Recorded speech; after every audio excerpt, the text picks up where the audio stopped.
All right, so let's talk about the geopolitics that's happening between basically the global South uh, and the West. The West is headed by the U.S. and the global South uh, is going towards the new economic and all around emerging superpower, which is China. And Russia and China basically have come together strategically. And China, uh, who is run by the CPC, which is contrary to what the Western media and Western governments like to say, is democratically elected and forward thinking and planning in decades and not in the minute and reacting. Uh, there This is all starting to come to light. The provocations are starting to spool out of control. Uh, uh, One of the Baltic states God, I can't think of the but it was Serbia and the other one started with a B. And then there was there was another group that starts with an M, uh, and uh, and the war that started there, and the basically the complete and other insane uh, agenda and tactics used by the European Union and the U.S. Uh, There's another rising, very very high potential of a war, which which I recently found that it was also a catalyst for the First World War. And so this leads to the recent C and or she uh, and Biden uh, virtual talk, and the nonsense of the rest, and the double talk and the forked tongue that is happening on the U.S. side. Um, and basically, China has leveled an ultimatum. You either step off and leave our business to ours and stop manufacturing nonsense, or you will pay the consequence. And China has all the strategic advantage here. And then there's the ask for releasing the Chinese energy reserves, the oil reserves, and Biden saying we'll do the same, except that the Chinese, I think rightly know that it's probably another one of those duplicitous, deceitful sort of nonsense that will be used against them. Alexander Mercurius did analysis of it, and I completely and utterly disagree with him on just about everything he said. Alex Alexander does, in fact, in fact, get it right about 70 or more percent of the time, but on this he is completely wrong because the energy crunch, which was the so-called reason why Biden wanted to suggest the release of the oil reserves to cut the inflationary pricing of uh, of oil of oil and for energy needs, which I said it's duplicitous and deceitful because that will more than likely that will more that will more than likely be that the U.S. won't follow through, and China, if China agreed, they would, and when they agree, they have a tendency to follow through. So I don't think China will do it because then it will be used to you will be used against them, and they will probably make a actual physical move on Taiwan and Xinjiang and Hong Kong and Macau and all the other areas, and they will start a blockade to prevent energy and other resources from getting in. But China has been already planning for this, and so there are several things that make more sense now, such as stopping Bitcoin mining, because Bitcoin mining uses up an inordinate amount of energy for very little return. So that makes complete sense. The cutting back on business and industrial use of energy also makes sense in this context.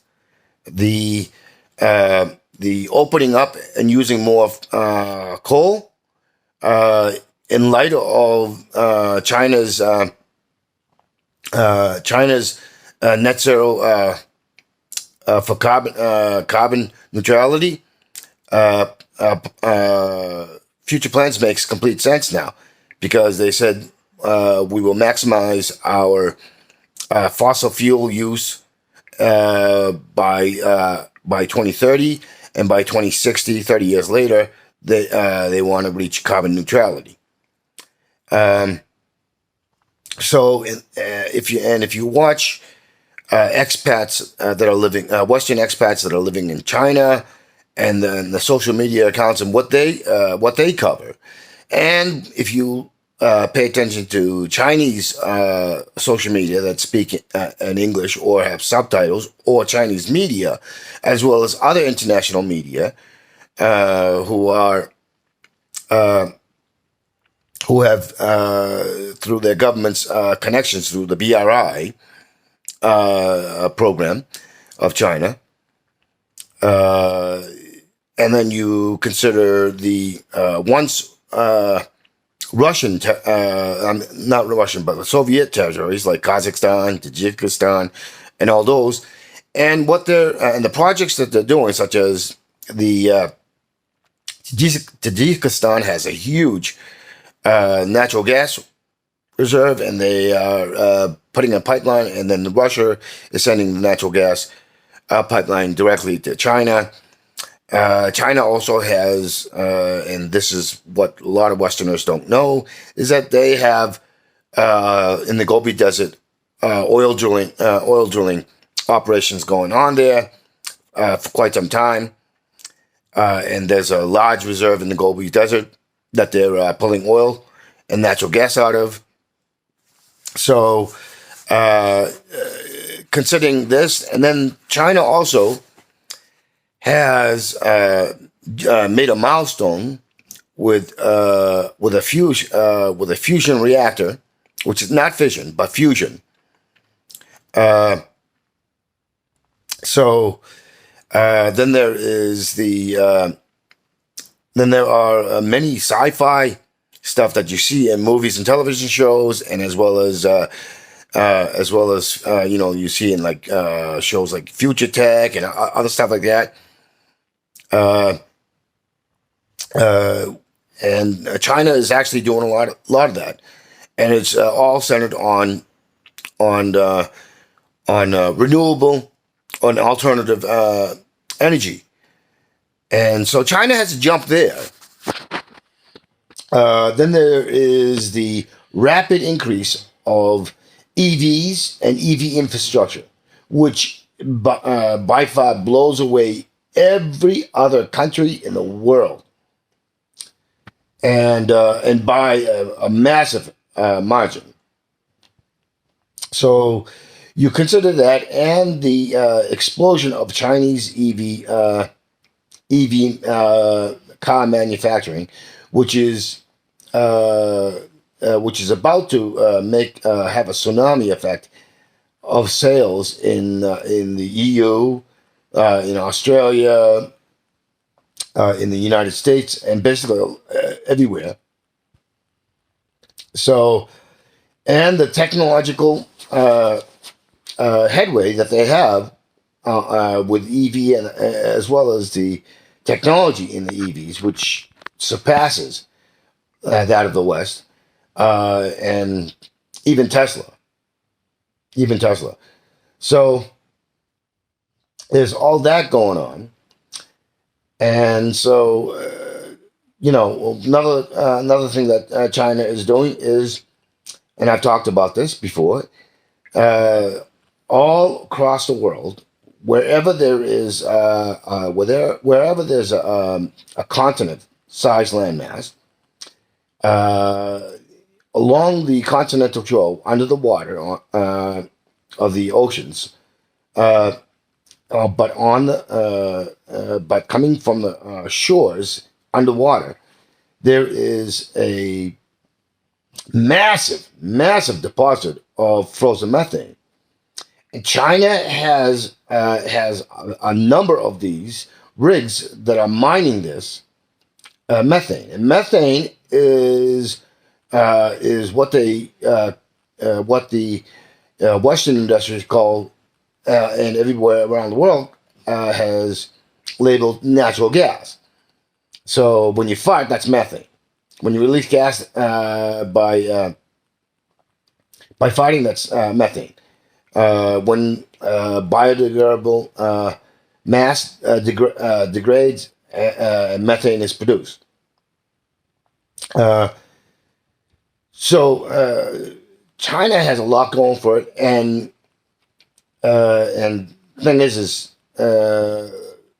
U.S. the U.S. is U.S. and Western countries are coming to a massive energy crunch, and the U.S. The U.S. Ability to produce from shale and other is diminished considerably. So the energy needs, the domestic indigenous energy independence is going down. Then there's all the other actions, such as Venezuela, which is a huge deposit of energy, and then there's Bolivia, which has the largest lithium deposits, and all of and what's taking place in Nicaragua and Cuba, and interestingly enough, a lot of those countries are directly connected with the BRI. Just as there is a lot of Southeast Asian countries like Myanmar, Thailand, Laos, Cambodia, Vietnam, uh, Malaysia, Indonesia, all who are involved with BRI and through the through Asia. Um, so uh, so China and China's what China's doing with the BRI and other things in Africa is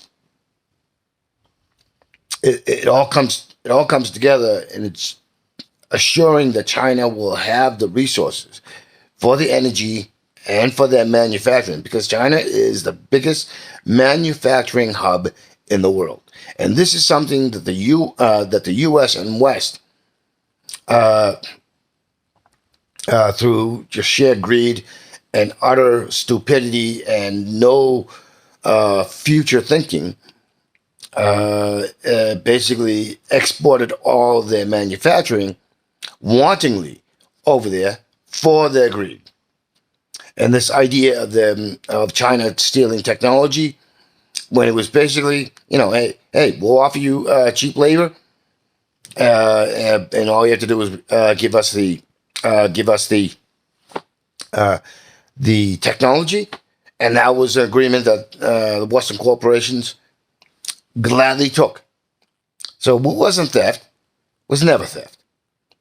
And the cheapness of Chinese products that was started during the Clinton time and ramped up during Obama, uh, all the way to the Bushes.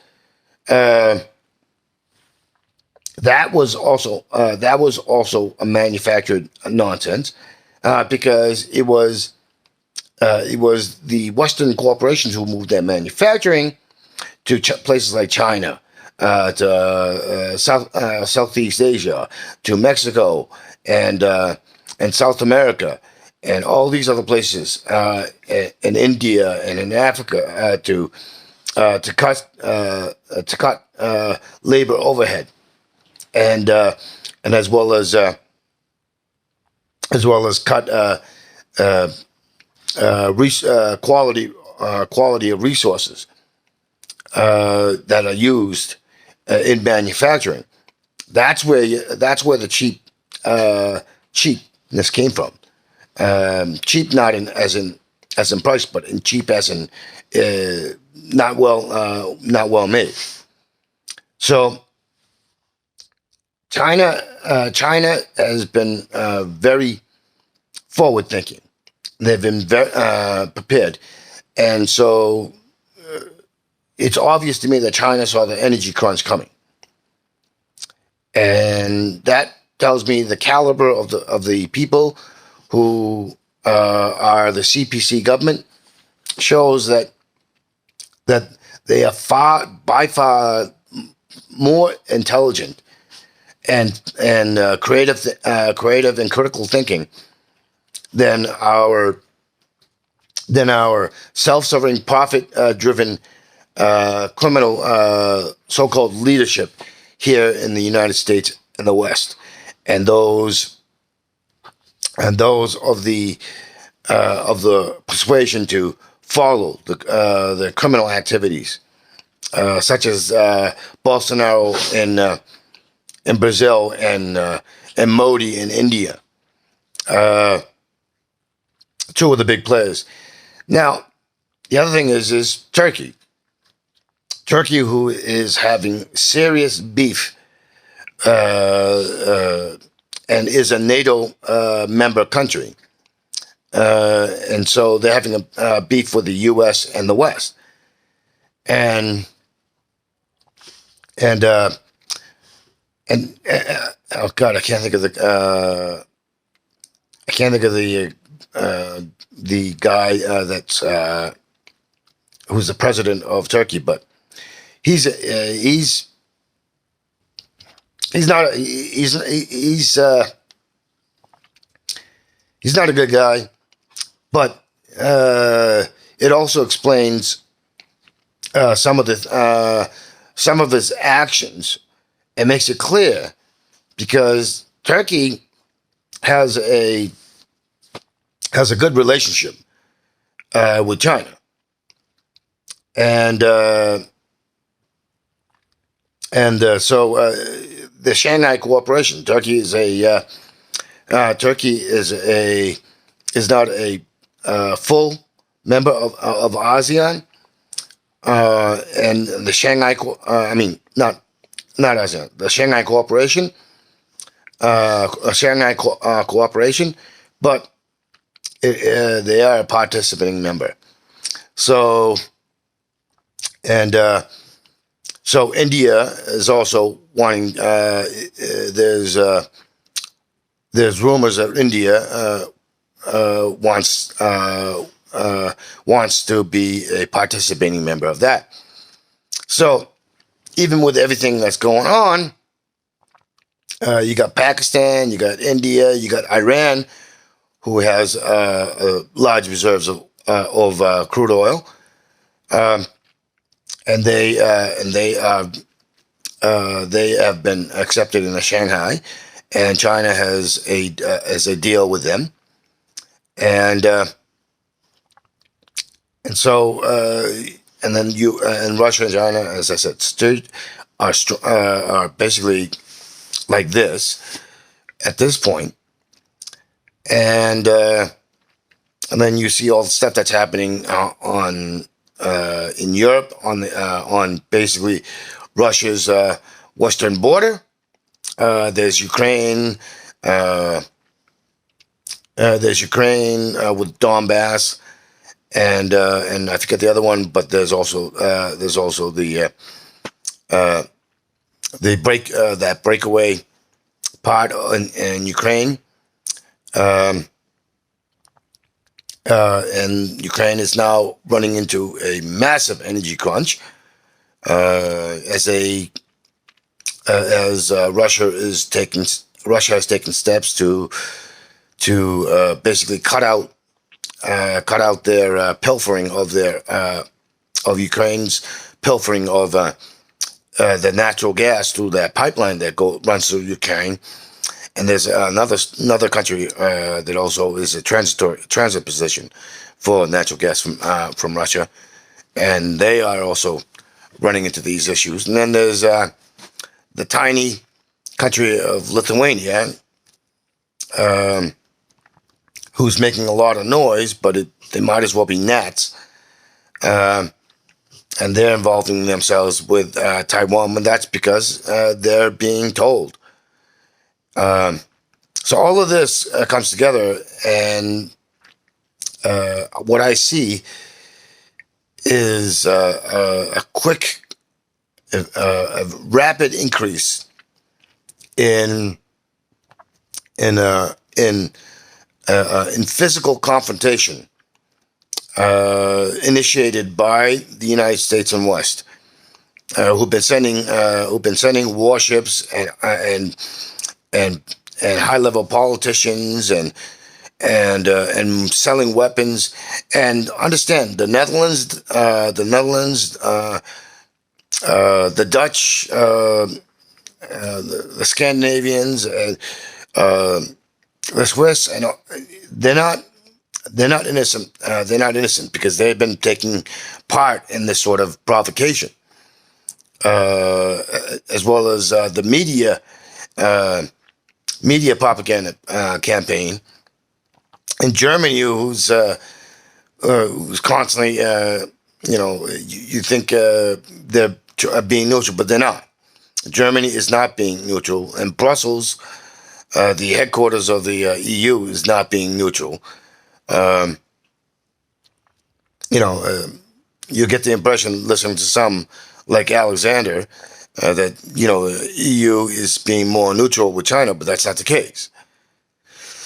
So I see us rushing headlong into physical confrontation with China, and there are several key areas that will probably set off World War III, and one of them is that one I was talking about. I can't think of it. Starts with a B.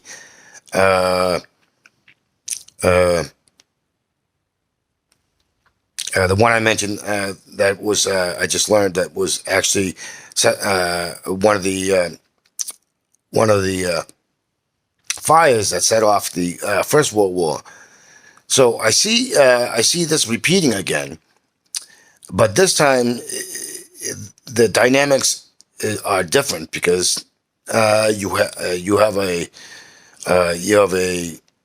rising power which is actually past parity with the U.S. In purchasing parity power in the economics GDP of the United States, and actually the United States and all of the EU put together, and all of the West, in fact, as well as manufacturing and in several areas of technology, which is why you'll see why we're getting the technology war initiated by the U.S. and EU. Um, and and why we're hearing all this insane criminal nonsense propaganda of genocide and human rights and uh, and basically giving giving a message to Taiwan, saying go declare your independence, while at the same time saying, "Oh, we follow the one China policy," but at the same time saying, "Yeah, to the domestic and the Taiwanese and the West, yeah, that's a lie. We don't consider it."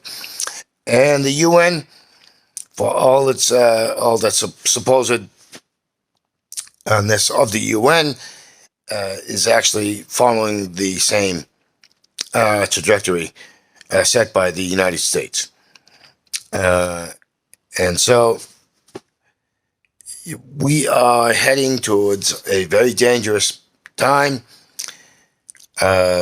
in that way. But the other one is the climate and environmental breakdown. And while Westerners can talk even on the so-called independent and unbiased social media who talk about this, and they point out there are billions of Chinese and Indians, but there's Indonesia, which also has over 1 billion people. But all of these countries, understand, have less than a century of overwhelmingly contributing to climate breakdown, and as well as biodiversity and environmental breakdown. And so, China has had about 70 years, and it's probably around. And probably less for India. And so this whole nonsense of just because they're a larger population and they've only been recently using fossil fuels and other hydrocarbons for their energy needs and so on and so forth. But you can rely less on Modi and his promises, because he's too much. He thinks too much like the Western criminal leadership. And China, I think you can take it as gold what they say. And I had a problem with that earlier. That the 2030 and 2060. I had a problem with that because I didn't understand. But now I do. Now I get it. Now I see. I still think that China can speed it up, make it quicker, and I've put in videos on the infrastructure proposal, which has which can be done in reality, and we don't need to come up with exotic new technology to get immediate mitigation impacts and attain net carbon zero within an extremely short period of time. But but I just I make a lot of efforts to put that out, but that just isn't happening, and that's because I don't too much of the world, even the more enlightened China, uh, do has a tendency to look at those with degrees and those who have education, uh, formal education, formal higher education, or placed in business, like Elon Musk and or what's his name from Alibaba, uh, or you have to be a big name, big money, and you need. Otherwise, you really don't, or you have connections. And the thing is I don't have the formal higher education. All I have is a high school degree, uh, uh, uh, and uh, the intelligence and ability to see and imagine and create and look at things in a multi-faceted way, from multi-vectors, from multi uh, uh, I can't think of the word, but this is this is where I get it's because I'm motivated by trying to find solutions, uh, and I put together things, and because it only makes logical sense to do so, and it's because there's already established facts behind it, and research and development behind it. So, but they're just not widespread, and that's because the Western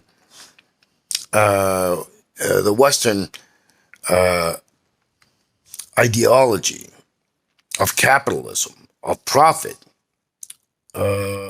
profit over all, including the good of all, and the survivability and security and stability, is non-existent. And so, there are ideas coming from all over the place, and they are great ideas, but won't be done because it's not profitable in the second. It's not profitable in the immediate. And profit is the end all and be all, and that is criminally negligent insanity. And being that I live here in the U.S. in the West, and because I invest a lot of time and effort into these sort of things, and I'm a nobody. I'm a peon. I might as well not exist at all. So you won't hear of it. And I've called. I've called engineering firms. Uh, I talked to. I sent stuff to universities and think tanks and corporations.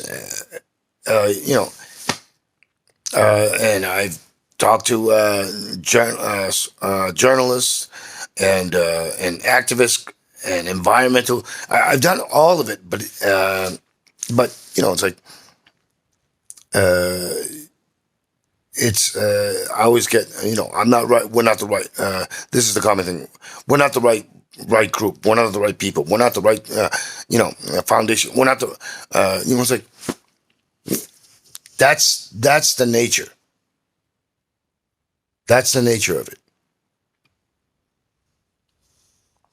And even when I'm talking to regular so-called regular people, they hear it and they see the logic and reason, but then there is the defeatism in there. Uh, they'll never let you do it. It's just the way it is. You know, uh, all these defeatist stuff. Even though uh, even though when I say you don't need money, what you need is to share your skills, your training, your intelligence. Come together with a community and put it all together and make it ourselves and basically ignore the criminals from who have given themselves legitimacy to betray and screw over us all collectively. Um, all there is fear and and defeatism and complacency and apathy. Uh, it's just a surrender flag. It's a surrender flag. That's all I get. You know, and you know, I'm one person, and